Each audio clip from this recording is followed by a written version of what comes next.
Good evening and thank you for joining us for KREM 2 News at 5. I'm Mark Hanrahan. It's good to have you here. I'm Whitney Ward. We begin tonight with another weather impact alert day. High winds, low humidity, now causing critical fire conditions. Let's get right to Chief Meteorologist Jeremy Legoo has been tracking red flag warnings along with diminishing air quality. Jeremy?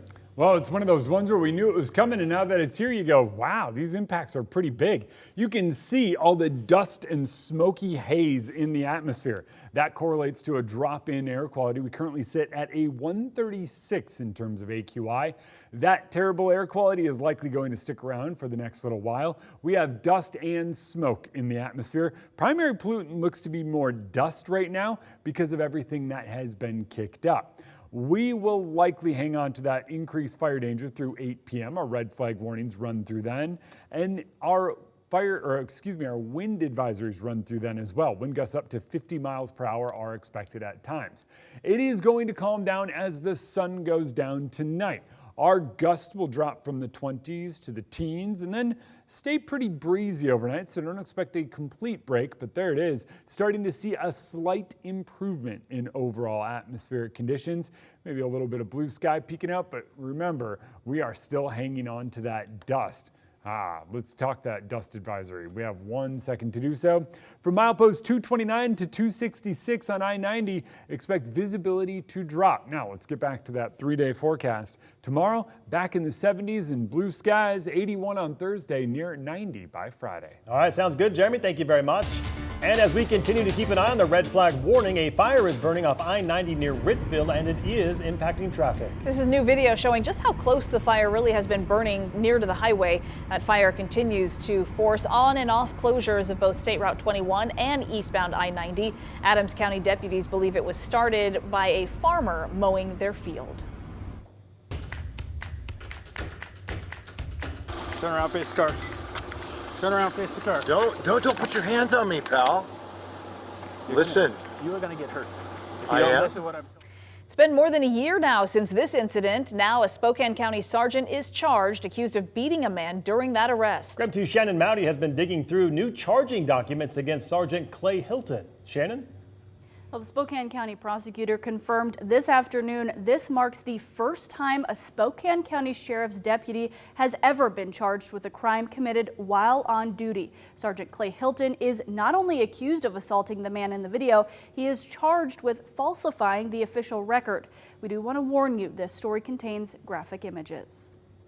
There is nothing that our client could have done to precipitate the beating that he received. That's an attorney for Kevin Hinton, who says he was beaten so severely by Spokane County Sheriff Sergeant Clay Hilton, he was in the hospital for days. Now, new court documents show why Hilton is facing assault and false swearing charges. The Yakima County prosecutor independently reviewed the case and recommended charges after Spokane police and a use of force expert also investigated. Those investigators found the beating Hilton is accused of was excessive and unnecessary. Hinton was parked outside a Spokane Valley park after hours last August. According to Spokane Valley City Code, that's just an infraction, not warranting an arrest, according to the expert investigator. The expert found the violation was minor, did not involve weapons or violence, and there was no need for haste. Still, he wrote, Hilton made the situation worse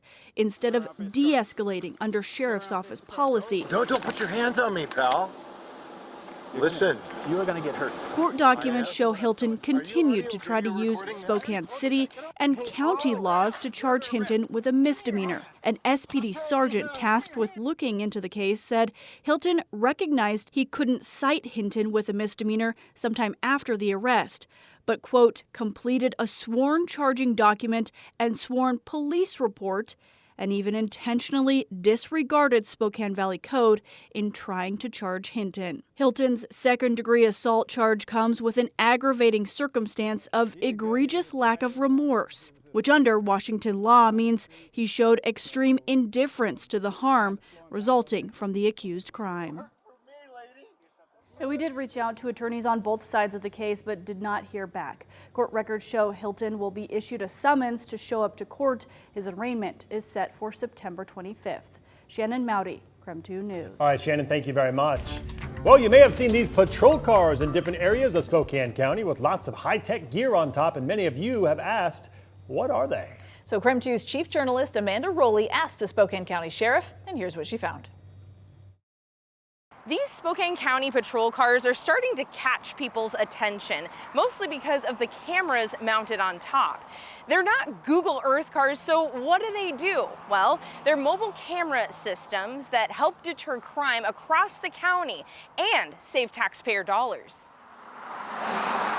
The Spokane County Sheriff's Office has found a way to get more eyes on the streets, but they're not uniformed eyes. It's a retired vehicle that isn't being used in patrol anymore. And they're watching 24 hours a day. A mobile camera system mounted on top uses multiple eyes to keep watch of the neighborhood they're stationed in.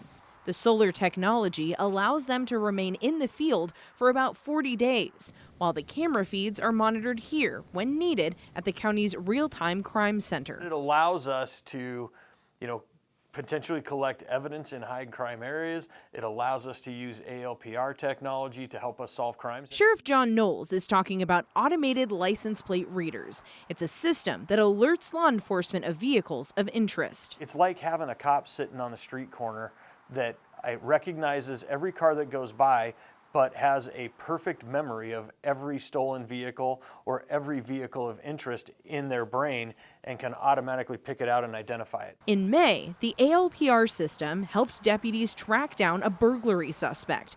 Investigators identified the suspect car as a gray Porsche, and the owner was a 15-time convicted felon. The system spotted the Porsche in Liberty Lake and alerted deputies. Then they searched the area and arrested the suspect during a traffic stop. The same system helped Spokane police locate a suspect in a June drive-by shooting. It is really helping us have a significant impact on not only violent crime cases, but also in vehicle theft cases. This parking lot is being recorded. The mobile camera system is similar to these trailers, which run about $80,000 apiece.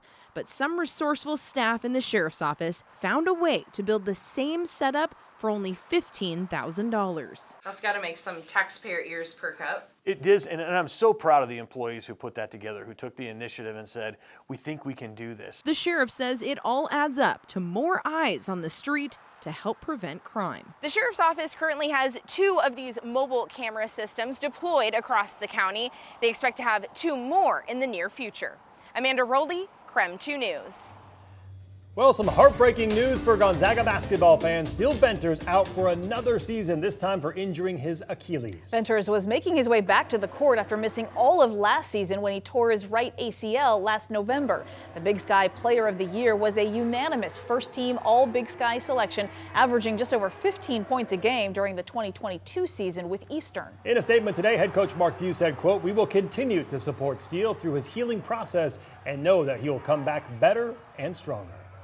Also new tonight, special counsel Jack Smith has filed a new indictment against former President Donald Trump in the election subversion case. The case centers around Trump's actions on January 6th. It comes after the Supreme Court's ruling on immunity for former presidents. The new indictment removes a section that dealt with Trump's interactions with the Justice Department, interactions that the High Court said Trump could not be prosecuted for.